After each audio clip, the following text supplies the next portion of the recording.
alájọ àdúgbò ẹ tún ti dé o bàbá alájọ ẹlẹ́jọ́ ẹwẹ́.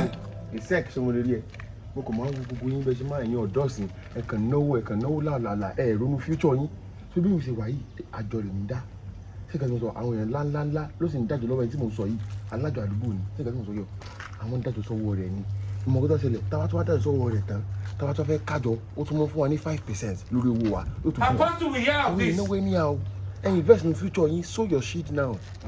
bàdá bí ẹ̀gbọ́n ẹ kó kù ó yẹ kẹ́ ti sọ̀rọ̀ àwọn nǹkan báyìí fún ọ láti ilẹ̀. ẹ tó bá béèrè àwọn sọ fún. ok mo ti ṣetán báyìí sí níbo lọ́dọ̀ alájọ ìmọ̀ gan. ẹ sọ ilé rẹ sórí ilé rẹ. ọdún ilé bàbá rẹ fún kọ́ wá ká bàbá rẹ mọ́lé náà ní nọ́mbà mi tó lé fún ọ ní ìjẹun ló wà.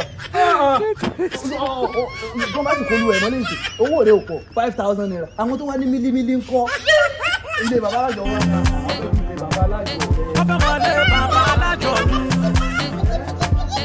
ọ̀tọ̀ ọmọdé lẹ́yìn ọgbà mi ọbẹ̀ mọ̀ye tó wà ní pamọ́ mi o bàbá mi lókè ló pa mí mọ́ ó tó fọmọ ológo bàbá mi lókè ló pa mí mọ́ àdúrà ló gba agbára kọ́ bàbá mi lókè ló pa mí mọ́ ibi lékeleke tí fọṣọ kò sẹ́yẹ tó mọ̀ bẹ́ẹ̀ o bàbá mi lókè ló pa mí mọ́.